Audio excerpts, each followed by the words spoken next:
I don't think I can listen to myself. That's really... Can I just not have the headphones? Yeah, of course. Oh, okay. She's got a support pillow there. I do. What does the support Let pillow your say? dreams blossom. Hey. Where'd you get this? Bit of inspo there. Oh, well, I bought it for Ruby for Christmas and she was fucking like, I don't like it. She's like, absolutely not. Yeah, don't let your dreams flourish. But this definitely goes with your decor. It's so cute, isn't it? It is. I said, well, if you're not going to have it, put it in the pod room. You know? Amazing. Oh, by the way, we got Cezzy J in the building, a.k.a. Sarah, a.k.a. my best friend, my BFF in the whole wide world. That's me.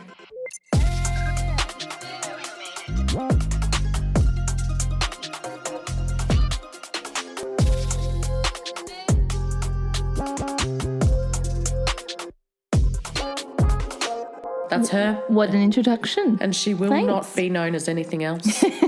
That's right. And if I have any other friends, she will kill them with fire. There are no other friends. What are you even talking about? Inside joke, I inside hope joke. you're not telling me that you have another friend. She goes, gives me the I'm allowed evil lots eye. of friends. You're not allowed any. I know. No. I'm aware. I hear about that all the time. You're going to get comments saying, please get rid of her, Yeah, massive she's red flag. toxic. She's toxic. But she's not. She's probably one of my more healthier friends. Dynamics. Oh, thank you. She's my personal therapist. Yes. And I'm hers. And And she also seems a professional as well. So I am. She does it right. But anyways. I am a professional. She's the example. She is, in fact, the professional that we have on today. I'm a as our trained guest. therapist. You are. Tell us about your history. I have a master's in counselling. Period. I have been counselling for a few years now. I have a graduate diploma in psychology. I'm a Swiftie. Yes. I love Tay. We do love Tay. What else about me? I don't know. You have ADHD? I do have ADHD. She was the original ADHD girlie until we all jumped on the bandwagon. It's true. I was diagnosed before TikTok and social media. It was a thing. That's right. If I remember when I met you, you were like, I'm sorry if I say something inappropriate or something that offends you. I do have ADHD. It is something I am aware of. Yes, if trying to manage my friendships and, you don't wanting push to people make away. sure that. Yeah, you're a conscious girlie as well. Yeah, that's it. Like, she's very conscious about maintaining a healthy relationship. Yeah, try and be self-aware, work on my own stuff, communicate. Yeah, Yep. It's good. Yep. It's all good vibes. Yeah. So Sarah and I have been friends since the dawn of time. Not really. We were not like high school friends or anything like that. We're not work friends. She's not a nurse and I'm not a psych. And we didn't go to uni together. How did we meet, Sarah? We met at church. What's one of the songs? Quick. What's on about him? How great is our God? Sing with me, how great is our God? And all will see how great is our God. All right, there you go. There we go. We took you to church. And we almost went to church on Tuesday night this week as well. What the fuck is wrong with you? The Book of Mormon. Oh, yes. Oh, my God. I was like, what? We went to see, just on topic of church religion, we went to see the Book of Mormon. We did. It was the Broadway amazing. show. It was so good. Georgia did not know what she was getting into. Oh, my God. She was like, it's great. Oh, you'll love it. I saw it about 10 years ago with my hubby. Still going. Yeah, came back to Melbourne and I took Georgia and our friend Steph. Yeah. I said, this is so funny. You will laugh so much. Steph was like, you're really building this up. It better be good. And then I started to second guess myself thinking, is it as good as I remember it to be? It was just as better. As good, if not better. Yeah, it was. So essentially it's about taking the piss out of religion in general, really. Yep. And the white tropes and the white saviorism that comes with religion and going to a third world country trying to save them and bring them to God and help them out, but not really giving a fuck at all. Yeah, but it's really witty and clever and it actually has some really big messages in it. It is so fucking clever. Yep. It is ridiculously clever. It's And by South Park, isn't it? So funny. Yeah, the guys who wrote South Park have written it. And the music is amazing as well. Like, hi, I'm Jesus. Yes, they had a white Jesus. My name's Jesus. Yep. Yeah, and he goes, he does like the side head bob thing. Yep. And that was the only sort of South Park reference, really. Oh, where it was their voice. Yeah, their voice. Yeah. The rest is Yep. just hilariousness. Yep. Adorable Mormon boys. They were also fucking gorgeous. That was so gorgeous. Going out to do their little missions. Yep. When they become men, quote unquote. Yep. There was lots of toxic masculinity references. Sort of the idea of having extreme religious rules and things like that and what that can look like. And just comedy.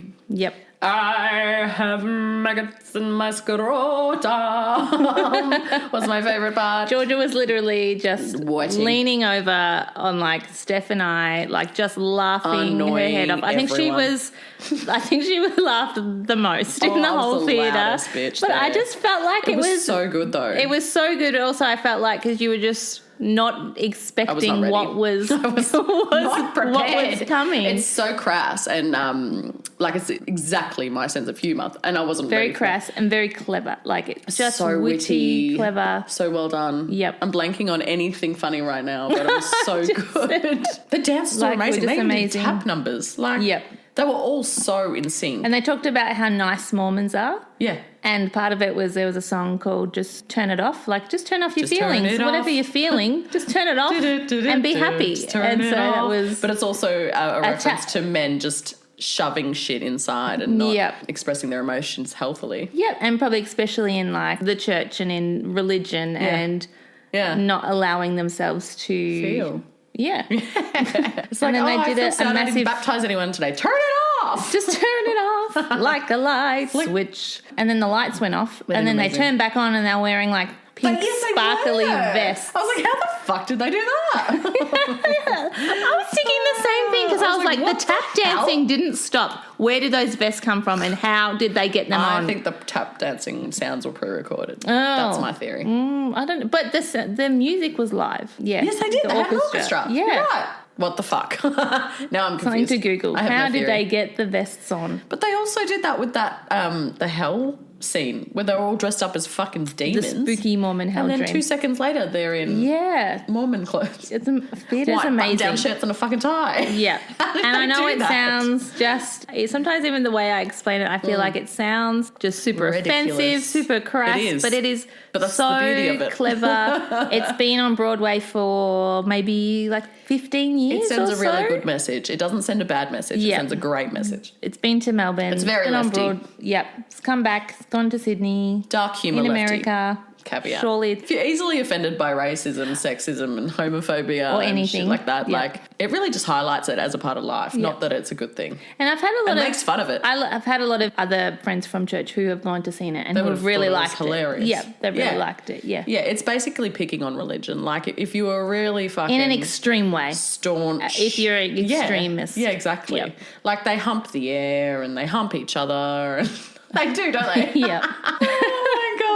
So good. Yeah. Anyway, we've gassed it up far too long, but it was so good. We highly recommend. I was obsessed for a full night and then I went to bed and immediately forgot about it. But my stomach hurt the next day because I was laughing so much. And it was funny because Sarah's seen it before. She started with these little giggles before the funny shit happened and I was like, something good's coming. Yep. All right. So I've been asking Sarah to come on the pod. She's been a bit hesitant because she's been a bit nervous and that's kind of what I get all the time. Everyone gets that. Every guest that I've had on, they're like, oh my God, I don't know what to say. Well, you're so good at it. And then when Bridie came on, I was like, she was just amazing. Oh, she was phenomenal. She was probably the only one who wasn't Bridie nervous. Back. I am. Amazing. I've just done an episode with her. It's going to get posted this week. Is it about like book deaths? Because she's into books. Do people die from books? Maybe. Fucking hope so. I'm going to ruin them for her. There you go. Next topic. No, we did cave deaths. And cocaine. That was close. Tight, in close Very spaces. close. Not books, but caves. No, every episode she comes on, I traumatise her with some sort of horrific death. And she goes back. Exposure therapy. Back to therapy and then talks about it. You know what's funny is that she went to therapy mid fucking podcast recording. She was like, pause, I have to go to therapy. Yep. And she came back, I was like, what'd you do? She goes, I do exposure therapy. And I'm like, oh, what for? She's like, I have motion sickness, so they sit me on a fucking swivel chair and spin me around. That's legitimate. I was like, you're fucking kidding. Like, do they go to a place and put her on the chair, or do they have chairs at that's not the office chair? Just an office I'm chair. thinking, you know, in The Simpsons when Homer goes to space and they like try to train him for going to space, and they put him on this this thing that just spins around and around and around the room, to get him used to fast motion. Yeah. That's what I was thinking. That Brian. Yeah, duct tape to the chair as well. Yeah, that's what I'm thinking that she's doing, going around the room in this big. Oh, she's just spinning. Or Dreamworld, and they had that. Yeah. That thing that spins, and you're just the in Gravitron. Horrific ride. She's Never just again. in an office chair. I went on that once and felt so unwell. Yep. Who enjoys this? Also double check that she's okay with us talking about this. Okay. We talked about it on the pod. Oh, good. I'm glad. I cut that out. No, but that's her caring nature coming across, you guys. She wants to make sure there's consent involved in our conversation. Oh, that's it. And it's your job, so you don't want to get fired. Not that she's yours. She's not my client. But I am not strapping her to a chair and spinning her around in my office. And just quietly, who the fuck is doing it? I don't know. We don't do exposure therapy. Everyone has a different specialty. What's your specialty, Sarah? What's my specialty? What's your focus I around? treat a lot of anxiety. So I do ACT therapy and CBT. I like to do a lot of somatic therapies. Ooh, so breathing exercises, visualizing exercises. Yeah. Given the world, by the way, World War III incoming. How do you feel about that? I went on a bit of a doom scroll. So did I. I'm on doomsday And Craig talk. He walked into the house, he came back from the shops, and I was like, I'm worried about what's We're going on in the world. And I was Nukes. like, will they attack Australia? And he's like, well, no, they don't have Air Force or anything. Craig is your voice of reason. He'll talk you off the ledge. Craig was going to go over there next week. Oh, yeah, he was going to go to Cyprus. No. And he's the not Middle going East. to Cyprus. No, I was like, no. And then I sent you something on TikTok where there's a bomb that hit Cyprus. I was like, he's not going. Yeah, literally. Cancel. Yeah, so he's happy not to go at the moment. Yeah, but definitely. Another time. Is it still running the event? Last time I heard yes, which is really interesting. That's crazy. It's like a conference for his work. Yeah. But I was looking at a thing today of the plane passages, and they're all just kind of going, completely avoiding the Middle East. And then Air India just goes straight through the middle. There was one. I saw that too. Air India. Yep. I don't know what they're on. They were like, this is just quicker this way. Honestly, I don't know what's true and what's not because AI is everywhere. Yeah. Oh, that's right. AI. I had to fact check a lot, and I think a lot of the North Korea shit is AI generated stuff. I was more concerned. I was like, what if someone, attacks us? But historically, and because we are quite isolated from a lot of the countries, it's a less likely. It's definitely less likely. And but I think what will affect us is shortages and things like. That's more petrol supplies. I heard someone say something about electromagnetic pulses cutting out of power grids and shit. But that's very doomsday.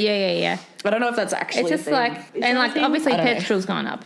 I just filled up and it was $2.19. Oh my God, it's fucking ridiculous. Can we just calm down a touch? Yeah. And apparently the flour and sugar is all gone. Yep. And I think it's hard when you deal with anxiety. Yeah. And then you go back straight to and you doom scroll. I recently got off Instagram for that. Because what I was looking at was a bit of Facebook. TikTok's a bad one. I haven't been on TikTok a lot. Oh, okay. I go on TikTok to watch you. Period. That's why I've got TikTok. Oh, by the way, number one fan right here. It's me. Number one supporter. I am the number one fan. She laughs at all my shit. I do. Well, sometimes I find out new information about your life on TikTok. And I go, excuse me. Yeah, hello. Why didn't you tell me in Because TikTok, it calls my name. It calls day. Yes, day and you night. only call me when you're driving, so... Which is a lot. I know. Mind you. I know. Whenever she calls me, I'm like, she's driving. Because if I'm not driving, I'm with my child or I'm at work. Exactly. You know how I feel. Exactly. Sounded like a criticism. No, I'm just fucking... Only when I'm driving. I'm razzing you because how you're often razzing do you me. call me? Never. You literally. We have a friendship because of me. That's not true, Sarah. I check in on you regularly. I invited you on my podcast. Yeah. All right, we're going to settle this right now. I'm going to look at my text. We're going to have it out on the fucking podcast. I made you pumpkin gnocchi today. Oh, that was amazing. Exactly. End of conversation. You said, are you coming on the podcast at 5 p.m. still? And I said, are you making me dinner? I was like, do I ever make dinner? I usually Uber Eats. And you said, for what my do own you children. want? And I said, pumpkin gnocchi. And then today you messaged me saying, I've made the pumpkin gnocchi. And I'm like, what? I didn't mind if you didn't, but I'm happy that you did. Yeah, look, I had a burst of motivation. Anyways, today, Sarah, we're going to do a survival story because we're going to ease you into this true crime stuff. Because Sarah, unlike me, can't listen to anything horrific really or watch anything horrific. And sensitive. she likes to, she's a sensory girly and she wants to protect her peace which is understandable. Everyone who's into true crime listening to this right now is like, How are they why friends? is she on here? How are they friends? Fucking met in church. Just so not. Oh, I don't know. we just vibe. I don't know what it is. We do. We got the same kind of humour. Personality. Yeah. It's definitely, we relate on a deep personal level, don't we? Yeah. We kind of understand each other's thought processes too. Yeah, I think we just allow each other to be ourselves. Yes. I think that's a big thing, Yeah, actually. even if we're like not the same in some ways or don't agree, like we just accept each other. Yeah. Yeah, that's you. Yeah. Go for it. And we don't really get Doesn't affect offended me. by each other. I mean, I don't get offended by you. Do you get offended by me? No. Okay, just checking. There was one time. But we could probably count like a handful of times. Yeah, I've never I value Yeah. friendship too much to fucking let anything really come between Yeah, us. if anything is 'Cause a it little would- tense, like we it just would sort of be move on. Yeah. Do you know what we bonded over? What? My fucking shit boyfriend and you telling me to leave it, remember? You met me at Max Brenner's like the second day. Oh, that we had a met. chat, Yeah, I was like, let's and hang I out. offloaded him. You told me My all about. shit boyfriend, then you prayed for me in Max Brenner. Oh, I'm so kind. You are. Yeah. That's when I just moved here. Yeah, from I was nursing. just like, if that's what you want, but yeah. I actually didn't really know what I wanted at that point in time. I've grown a lot. Have I? Have I grown? I mean, like, growth is inevitable. Yes. True. Very Yeah. therapy coded that. Anyway, we better get on to the fucking story. We're never going to. Yep. And that's my life. That's it, every episode. Anyway, so today we're doing a survival story. And I tried to pick something that you would find interesting and enjoy and that I would find interesting writing. So I will be the judge of that. I Why half not? started another one. And I thought, this is boring. Let's see. So this one's about Ada Blackjack. It's an old-timey tale. Have you heard of it? No. Okay. Well, we she's go. an Inuit woman, so like an Eskimo. Oh, wow. Yeah, I'm hoping that's what they are. Let me just double check. Fact check. I'll believe anything you tell me, so. I know. No. Cat. So. It's not strictly the same. They live in Alaska. Okay. In the snow. They are indigenous people to Canada, Greenland, yep. and parts of Alaska. Not just Canada. Eskimo is a broader, older, colonial and more offensive term. So sorry, I've corrected myself. Cat. Cut that out. Oh, God. Offensive term. That includes Okay. the Inuit and the Yupik people of Alaska and Siberia. There you go. She's from Alaska, so she's Inuit. All right. I'm an imperfect person. Moving on. Ada Blackjack was born in 1898 in a small Inuit community in Alaska. Her birth name was Ada de la Toque. Her childhood unfolded during a time when Alaska's indigenous communities were undergoing dramatic changes. Missionaries and colonial authorities were reshaping traditional ways of life, often pushing Inuit families towards mission schools and Western systems of work. So stolen generation vibes. You know? Yep. Colonisation vibes. Ada was sent to a Methodist mission school as a child. There she learned English, sewing and domestic skills, which missionaries believed would help Indigenous women fit into settler society. Surely they knew how to sew anyway because they made their own clothes. They had their own ways of Surely doing they didn't things. get around Yeah, fucking nude in the snow. literally. Hello? Yeah. Anyway, sewing became a skill that would eventually define her livelihood and be a major tale in this survival.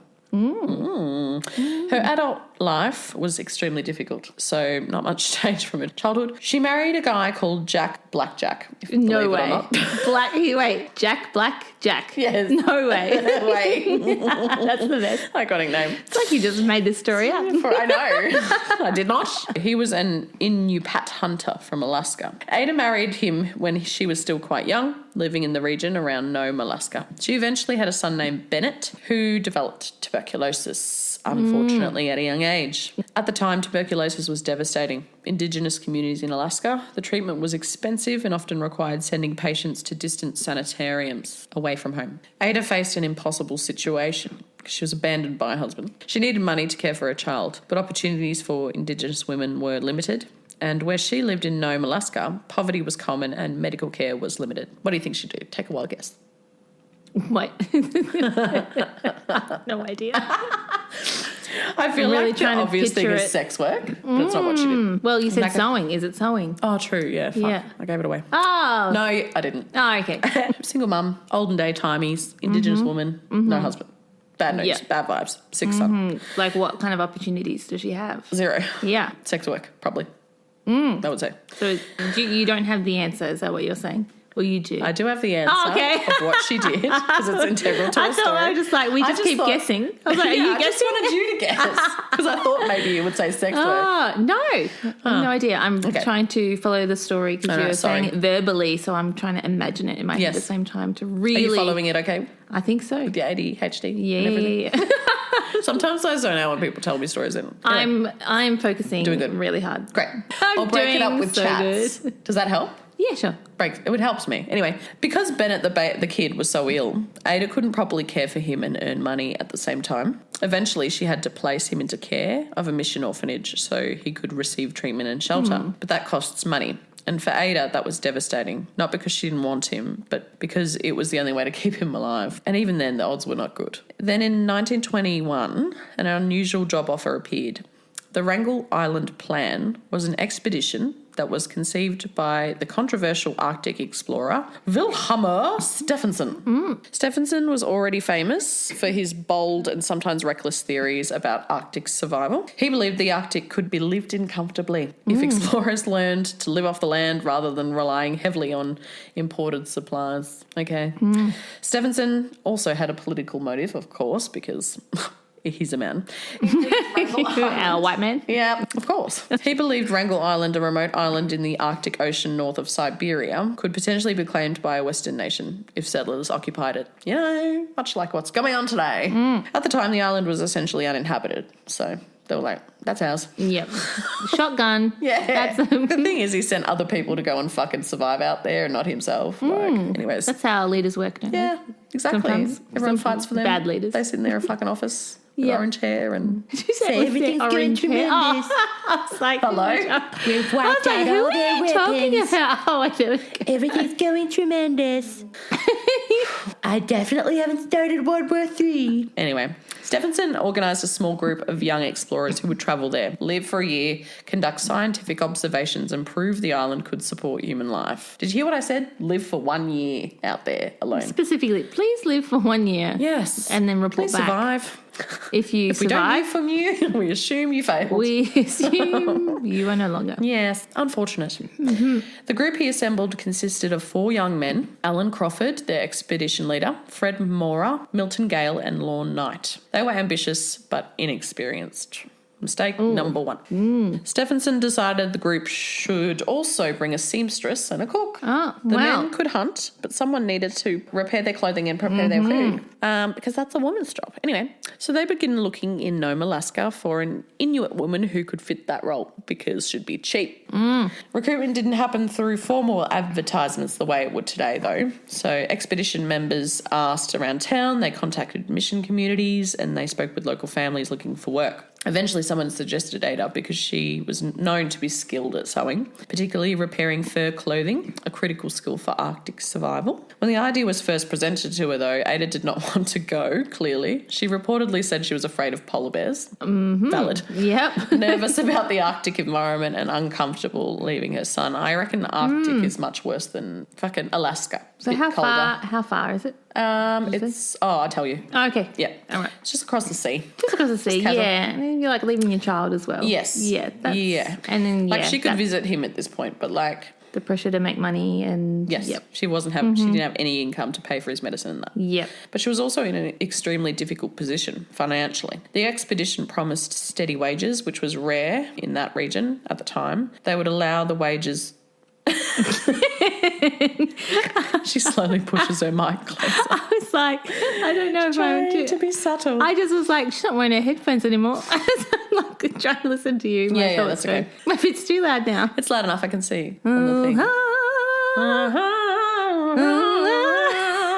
It's me. Oh, look, we're clipping. Anyway, okay. Let me Sorry. fucking focus. Go Anyway. back to that last bit. Yes, okay. I'm really trying. I know. So am I. The expedition promised steady wages, which was rare work in that region at the time. They would allow the wages to be directed to her son instead of her, so she simultaneously provided for his medicine and care. while she worked. Yep. So she didn't receive it. It just went straight to him, Yep. which was good. She'd never hunted and had little experience travelling in remote regions, but the pay offer was attractive, about $50 a month, which was significant money for her and, importantly, her son. Yep. So after much hesitation, she agreed to go as a seamstress and cook, not as an explorer. She was like, caveat, I don't explore. Yep. Leave me at base camp. The group left from Nome, Alaska in September 1921 aboard a small boat called the Silver Wave. It was a ship called a schooner. I don't know what that means. It sounds like an alcoholic. It does. It is. It is. It's a cup. You can fill it with non-alcoholic schooner. beverages. A schooner. The journey covered roughly 1,100 to 1,200 kilometres. Wow. Yeah. 700 to 750 miles across the Chukchi Sea, north of Siberia. Even though the distance might sound manageable today, at the same time, it was a difficult Arctic voyage because the ship had to navigate around sea ice. Weather in the sea can change rapidly. The vessel was not a modern icebreaker. The voyage lasted around 20 days before they reached the island in mid-September 1921. I don't know why they wouldn't sail a fucking icebreaker through icy waters. Just a caveat, or just a point to be made. Like, sailing those environments, get a fucking proper sturdy boat, you know? Like the motherfucking Titanic. Yeah. Well, like, I just, yeah. That was a You'd have joke. to It went down. Yeah, I mean, no, because I was thinking about what I was about to say. Yeah, I know. I heard the first half of your sentence, and that's what I was Chuck the joke in responding at the to. end. Not the Titanic missed bit. the punchline. Oh, it's a really tired Friday night for my ADHD brain. That is so fair. But yeah, just more context around did they not have any available ships around? Where they just didn't give a crap? Yeah, like, probably. You know? Yeah, true. Especially if these people are inexperienced. Yes. So it just sounds like they're nobodies. Yeah. So he's that's like, true. just whatever ship. That's valid. That makes Yeah. sense. Wrangel Island is one of the most isolated places in the Arctic. Winds sweep across the tundra. Temperatures plunge far below freezing, and the landscape is dominated by snow, ice, and barren hills. Sounds so inviting. The ship unloaded supplies and left them there before winter. Also dropped off with the supplies, funnily enough, was a cat named Vic. A cat? Yes. Like a pet cat? Like a pet cat. Or like a feral stray cat? Well, it was the cat for the ship. Okay. Ships and supply catches commonly carried cats because stored rations attract mice and rats. Okay, yeah. Rodents could destroy food supplies, contaminate the supplies with droppings, spread disease. And the cat was dropped off with them. Yeah, with the supplies. Oh, right. Yeah. Did this cat have like a snowsuit or something? Or Apparently not. No. They do all right, apparently. right. Well, did In the a cat remote- survive? It just stayed in the fucking hut. All right. Do we find out? I'm interested Yes. in the cat. In a remote place like Wrangel Island, losing food to rodents and disease could be fatal. Sorry.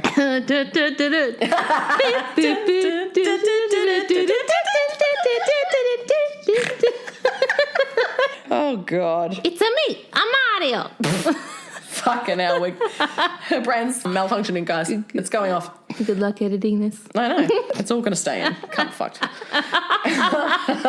So a cat acted as a biological pest control. So why didn't they take the cat back, you ask? Yes. That's what I asked. Literally. It would need food on the way back, and it would need care. It would be exposed to the No shit one movement in cared for the stores. cat. No one gave a fuck. They kicked it off. Yeah. Yeah. So transferring it to the camp meant it could hunt the rodents there, if there was any. Like, it's the fucking ice age over there. I don't know. Yeah, interesting. Yeah, don't know. I think they just fucking kicked it off because they didn't want to look after it. Snow mice were running around.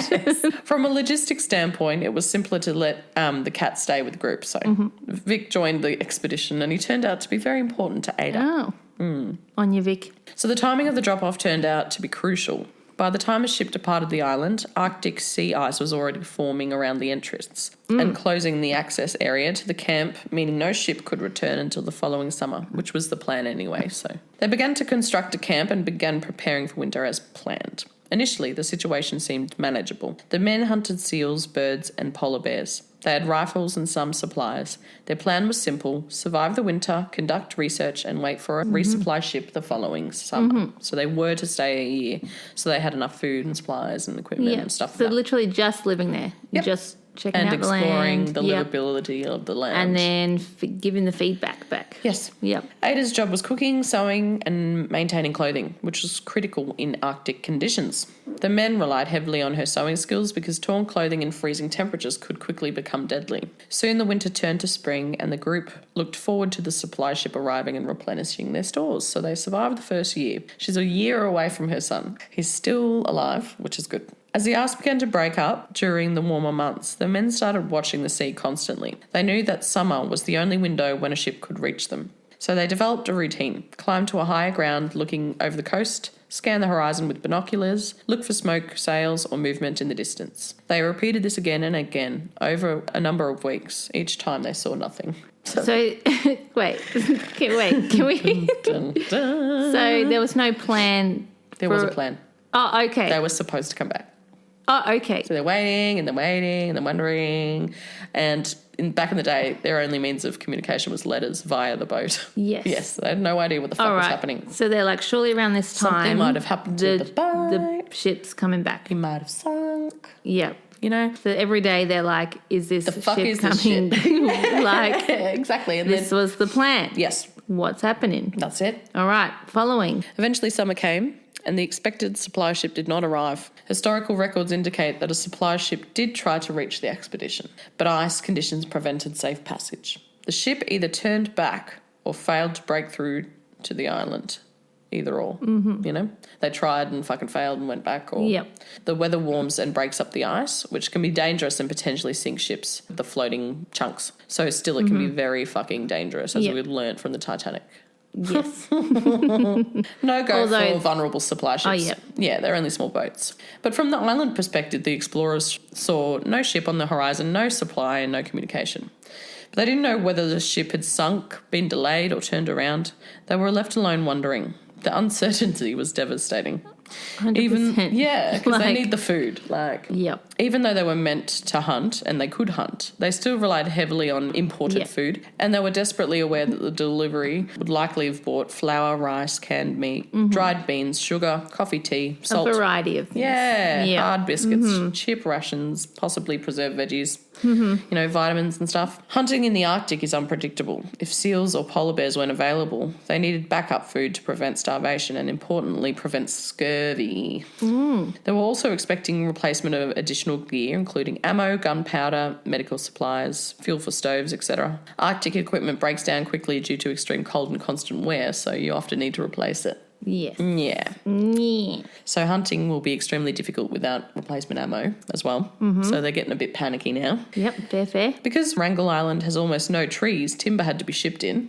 So they had not much to burn either, fuel-wise, Okay. for warmth. These were meant to improve or expand their camp if the settlement became permanent and to ensure their survival for another year. Ada wanted also to return to the ship, to go back to see her son. Yeah, because the deal was for a year, Yeah. right? Yep. So it's probably so devastating for her, as well as, you know, fuck, I might not ever get back, you know? Just every day thinking, Yeah. like, is it today? Imagine not seeing your girl for a year. Yep. No. Deal. Nah. Would die. So once the reality set in that they weren't coming, the group had to decide the next move. 3 of the men, of course, believed staying on the island was too dangerous. They agreed that their best chance of survival was to try to reach Siberia by travelling across the Arctic Ocean on foot. Uh-huh. No. Once winter had thickened, of course. Yes. But of still. course, wait for winter. So saying, wait for winter. Hundreds and hundreds of miles in let's winter.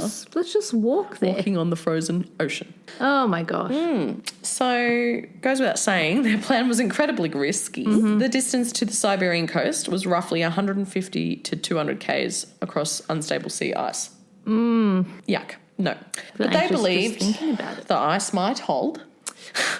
Keyword being might. Maybe. They could hunt along the way. Hunt along On like frozen ice, fish. like cutting I guess, holes ice fishing. and fishing and I know what ice fishing is. I know what ice fishing is. They also believed that if they reached land, they could find help. So on January 1923, the 3 men packed sleds with supplies and set out across the frozen ocean, Oh my gosh. leaving Ada behind. They left behind Ada Blackjack and Lorne You Knight. know what? She probably went absolutely not. Probably. It says they left her behind. No, she was like, I'm not going. I'm not going. Absolutely not. And they're like, all right, fine. No, Suit they left her yourself. behind because one of the guys, Lorne Knight, became severely ill with scurvy. Oh, so she had to look after him. Okay. Just waiting to drop that. He was too weak to travel. I spoke too fast. That's all right. He began showing signs and symptoms of scurvy from the lack of fresh fruit and veggies. Scurvy is caused by a lack of vitamin C and was historically one of the most feared illnesses during polar expeditions. Symptoms develop slowly but eventually become devastating. Victims experience weakness and exhaustion, swollen legs and joints, bleeding gums and loose teeth, open wounds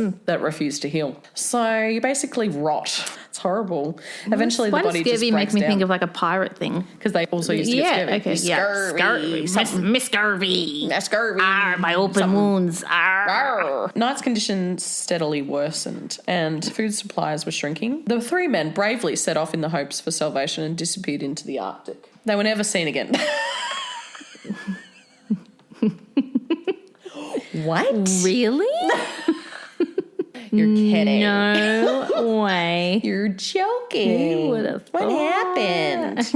No one knows. What happened? No one knows. They were either eaten by a polar bear or they fell into the ocean. It sounded like in the beginning that they were inexperienced nobodies. Yes. So no one was looking for them. Yes. It sounds like it. Correct. Yep. The That guy sitting in his office is just like, he's I guess. yeah, it's fine. We'll send a bunch of people out there, see how they go. It'll be an experiment. It's like maths. Oh, they died? Oh. It's like maths. It's an the experiment. extreme version of maths. Yep. The disappearance remains one of the many unsolved tragedies of the Arctic exploration. From that moment onward, poor Ada was effectively responsible for keeping herself and the dying man, Knight, alive in one of the harshest environments on Earth. No pressure. No. Where's the cat? And the cat was also there, Thank God. purring, eating some food, Having the licking time of itself, life. relying on Ada as well. Yeah. Always relying on the women. Yeah. Story of our lives. That's how the world works, isn't it? Yep. I want to highlight at this point that they had spent a year together already in isolation and likely formed friendships, like a bond, because they're like living in this hostile environment, just living with each other. It's just 5 of them, you know? Yeah. So when they left across the ice and disappeared, it wasn't strangers who vanished. It was people she likely cared about, you know what I mean? Like, add the emotional turmoil of that. It was people she'd lived with and struggled with alongside for a year. Obviously really gotten to know. Yeah. Likely people she cared for deeply. What made things worse was Knight was now, like, desperately ill and he could not move. Ada now found herself responsible for nearly everything, like I said. That included hunting for food, maintaining the shelter, caring for Knight, and gathering fuel for the stove. Hunting, which she did not want to do. She didn't know how to do. Had no idea. Nope. She'd never fired a rifle before the expedition, obviously. Now she had to learn quickly. So at first she was frightened to even handle the gun, but survival forced her to overcome the fear. She began hunting birds and trapping foxes with the traps they'd brought along, luckily. The hut became both a shelter and a sick room. Knight remained inside all of the time. Ada had to bring him water, whatever food she managed to catch, and keep him warm by keeping the stove lit at all times. There are indications she tried to comfort him and keep morale stable despite knowing recovery was unlikely, poor thing. She did keep a diary, and that's how they know all this. And then she ate him. Is that right?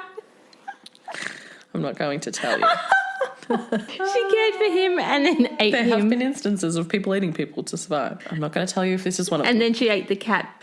Despite her efforts, Knight's condition... Anyway. My prediction. Anyway, despite her efforts, Knight's condition worsened. Scurvy also caused emotional distress. Expedition accounts suggest Knight sometimes became angry or frustrated as his condition worsened. So add that to all the fucking emotional turmoil she'd be experiencing. Ada continued caring for him despite the stress. He eventually died on June 1923. What's interesting and sad is that Ada kept his body inside the small wooden expedition hut where they had been living because the ground outside was frozen solid, making burial extremely difficult. Digging a grave would have required breaking through deeply frozen soil with limited tools, as if you're going to expend that energy when you're just trying to survive anyway. She didn't want to just like slide him across the ice somewhere. Well, she didn't want to attract polar bears Okay. and other animals to the body Oh my gosh. by putting it out in It's the like, open. what would you do? She kept it in the hut. Surely polar bears could wasn't like feasible. smell. They do smell. So She covered the body with blankets and cloth and kept him in a section of the hut away from her primary living area, shoved him to the side, and continued using the hut as shelter despite his presence there. I just think she thought that was the best option. I don't know. Yeah, probably weighed up her options. And she probably had It's an like, emotional do connection to I- him. How? You know? I feel bad. I don't want you to be fucking polar bear food. Like, And yeah. if they click on that there's human food But then around, she's like, but they might then eat me. I might be polar bear food. Yes. So she's like, What do I torn do? between these decisions. Surely. And she's only a little woman, like burying a fully grown man as well.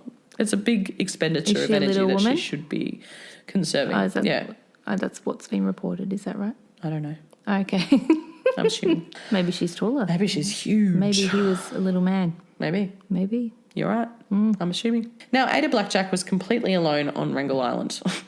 From the point on, her diary entries after his death shift in tone slightly, focusing entirely on survival tasks rather than caring for another person, obviously, because he dead.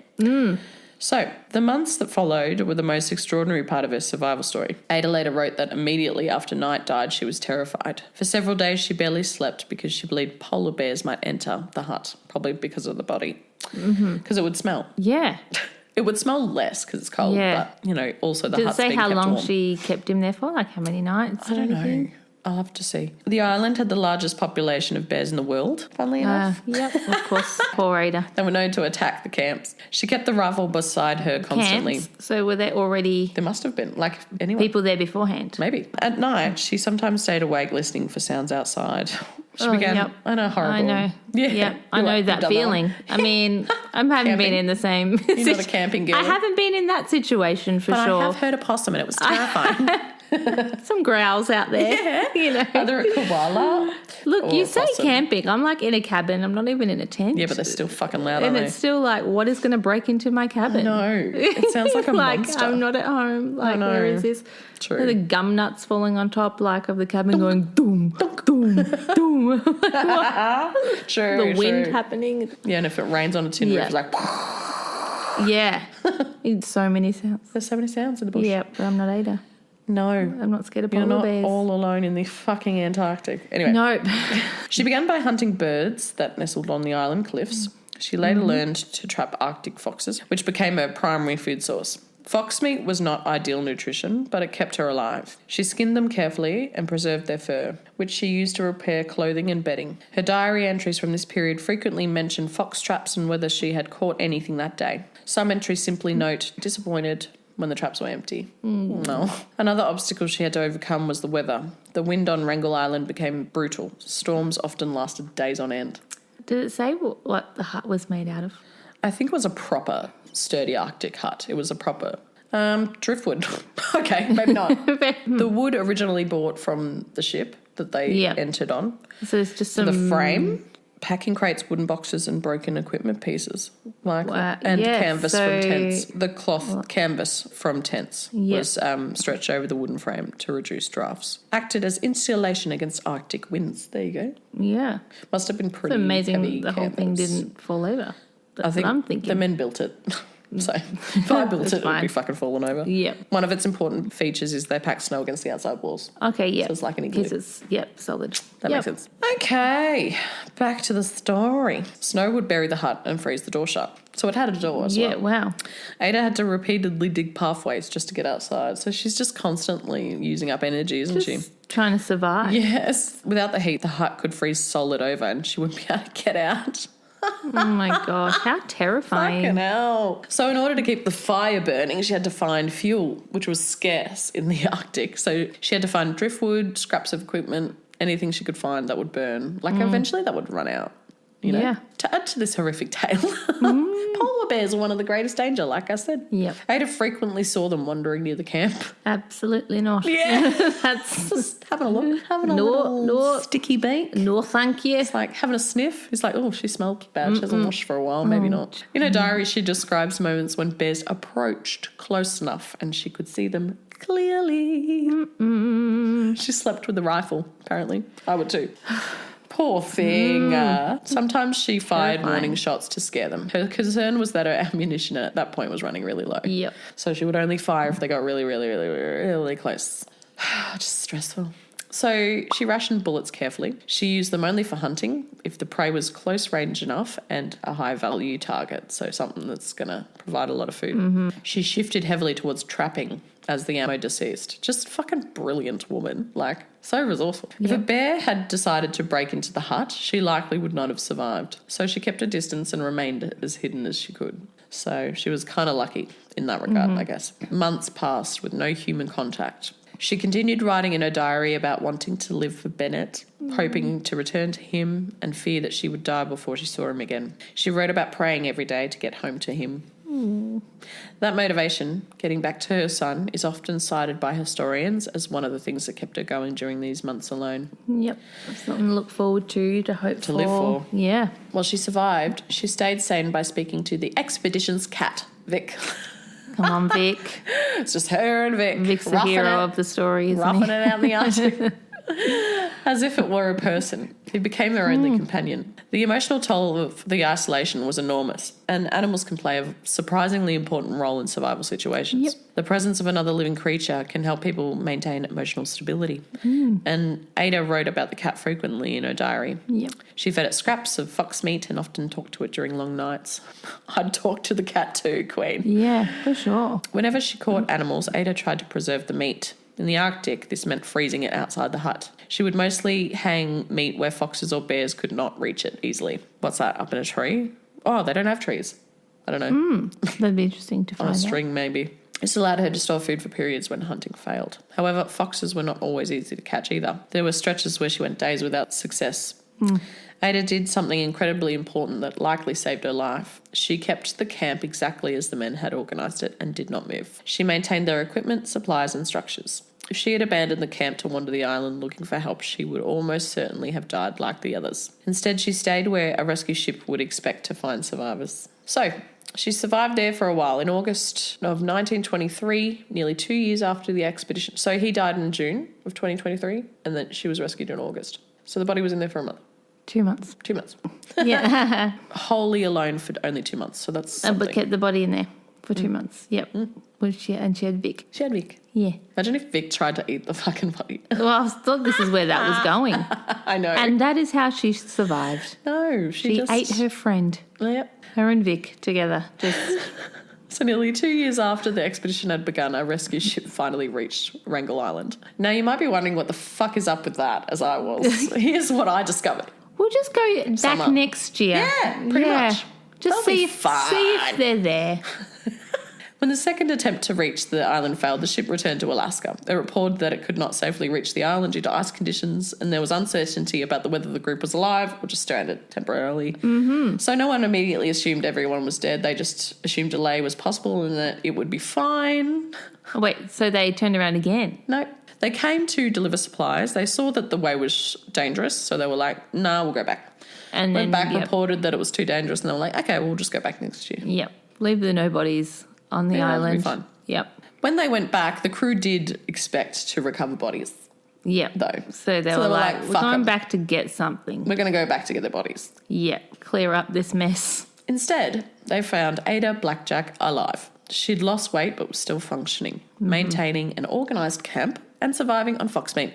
Perry Queen. That's how women roll. Yeah. I'm a survivor. I'm not going to give up. I'm going to stop. Keep on surviving. Anyway, the rescuers were astonished. She'd endured months alone in one of the harshest environments on Earth. The rescue team reported finding Knight's body still inside the hut. The rescuers handled removal and transport afterwards, and it was documented on the part of the expedition's final records. Body. When Ada returned to Alaska, newspapers quickly turned her into a sensation. Oh, wow. So she was famous. Yeah, famous. They described her as a heroic survivor and sometimes exaggerated her story for You know what dramatic this makes effect. me think of? What? Tom Hanks on Castaway.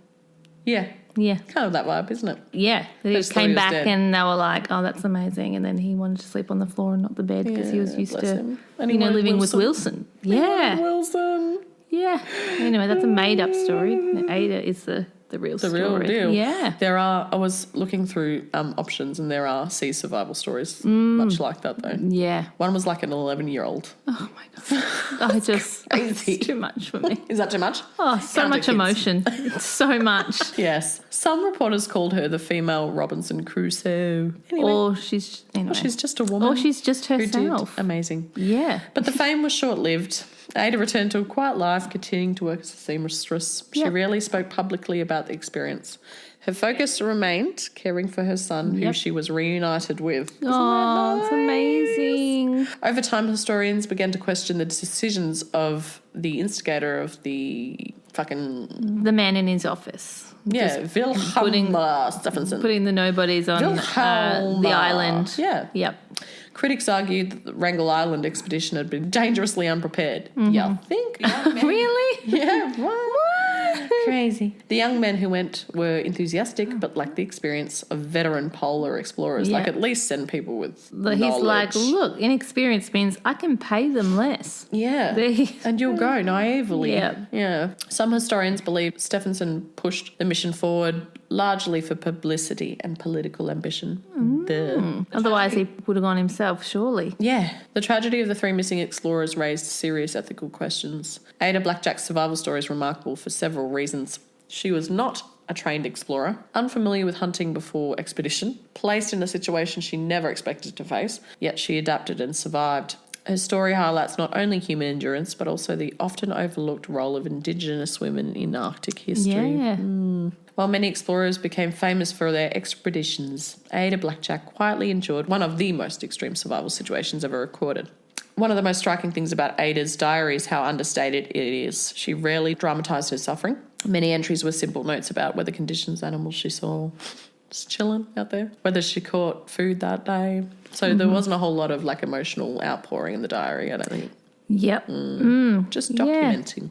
Yeah. Probably just help get her thoughts out of her head. Yeah. Yep. Try to... She would have just like therapized the cat. She would have outpoured all of her woes to the cat, I reckon. Yeah. That's my theory. I would have. Unless she just like Vic took kept it on. all in just to really just Back in the day, they were just trying to get on with it, you know? Just Yeah. try to be Yeah. practical rather than It's probably compartmentalised. yeah. Yeah. But between those lines, historians can see the constant struggle for survival. Many professional explorers trained for Arctic survival have died in similar conditions.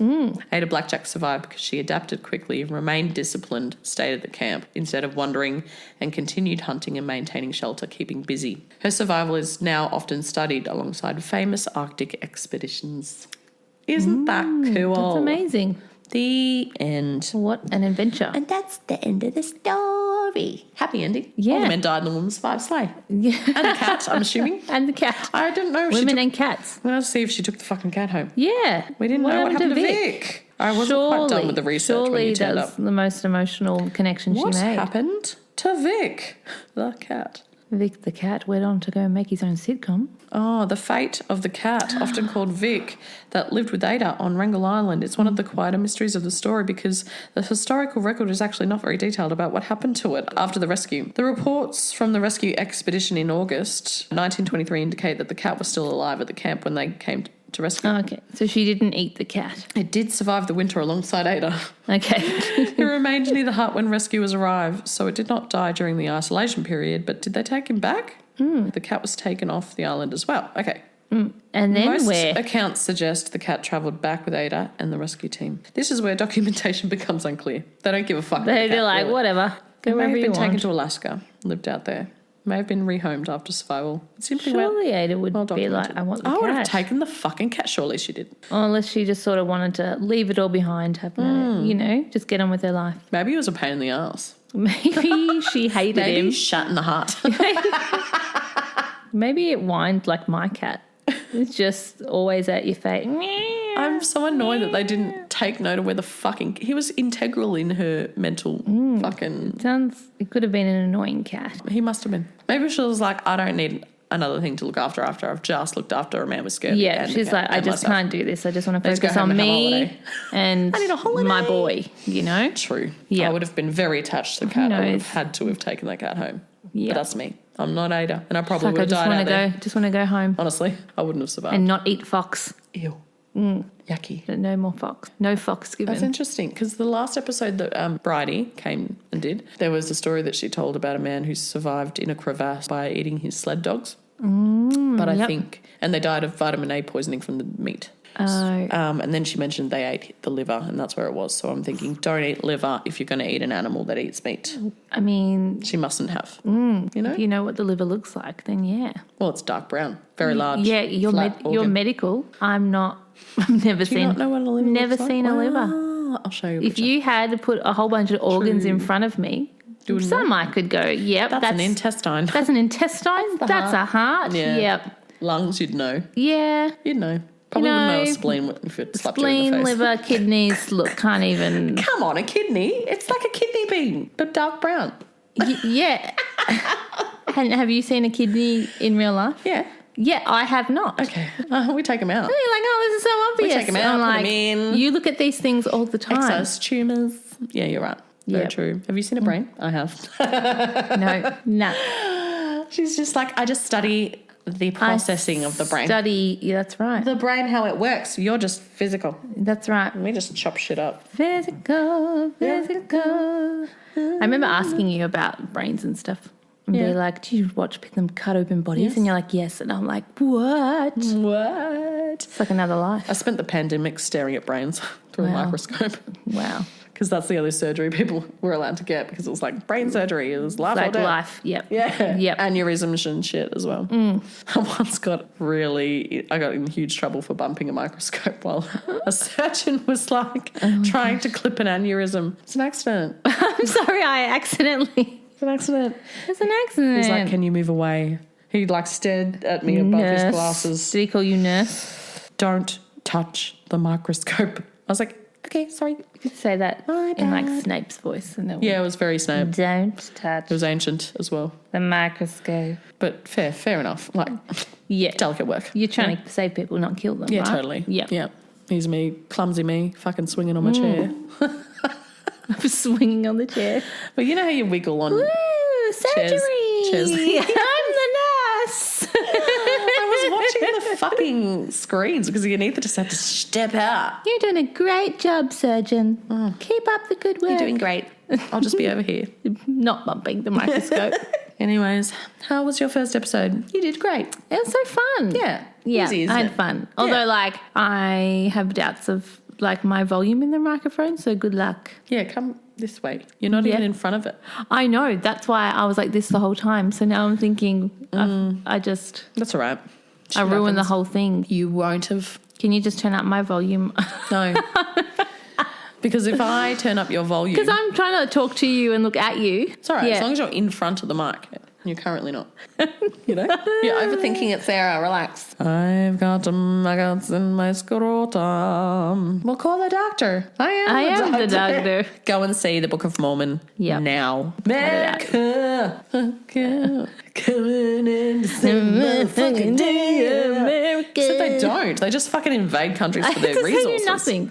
Exactly what's happening right now. Yeah, fuck yeah. But the way he's gassing it up, like he's doing so well and they're winning and this and that. And just like, But that's shut with everything. the fuck It's with everything. up. Yeah, I know. So He's it's a the narcissist. same rhetoric every time. Trying to stay away from him on social media. That's so fair. Just a lot. Yeah, he's a lot. Anyway, let us know what you think about this episode. Let us know your thoughts on Sarah and whether I should have her back or not. You know, yay or nay. Feedback welcome. Positive feedback. Any kind of feedback. I've had some feedback about other guests. Oh, okay. Not real good. All right. I know.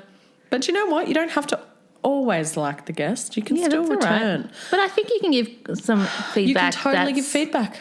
honest, Yes. but not nasty at the same Yeah, but time. like this feedback was like, won't be listening again. And it's just like, it was one guest. it's like, why do you have to comment that? Why don't you Or just... it wasn't even the guest. It was like, oh, you said something wrong about an NG tube. Oh, very disappointing. Won't be listening again. And I'm like, okay. You could have just I kept am that to an yourself in-person. and moved on and never I'm listened an again. imperfect person. Or you could have been like, hey, just a bit of feedback. Could you just correct this? You know, that's fine. So you need to But just to be be like boycotting my podcast for a mistake I made, Yep. that's a bit much. I think Just everyone needs to fucking calm their farmer People just touch. need to be thoughtful about I know. how they comment. Yeah, back in the day, like, people would give people chances, but, like, now it's just like you make one fucking mistake and you cut off. When It's people just like online cancel behind culture. a keyboard Yeah. just say It's like, why are you things so they don't give a aggressive? crap about.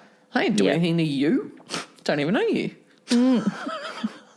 You know, if you didn't like my guest, that's great. Go the next week because it'll be someone else. That's right. You know, I liked her, so you can fuck off. All right.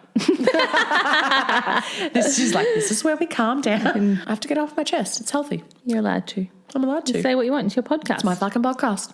Period. Don't want to listen, don't listen. Anyway, where can people find you, Sarah? She doesn't want to right be next to you. Literally, don't find me. Susie J on TikTok. Yeah, you can, it says EJ on TikTok. She does little That's vlogs right. on occasion, don't you? Yeah, I do. you just Yeah, I stopped haven't done doing that? anything in a while, but She got into it for like a microsecond. I was so excited, but then it's a lot of energy trying to keep up and it do is. stuff on TikTok. Yes. Especially when you have a small child and Try being an influence for a day.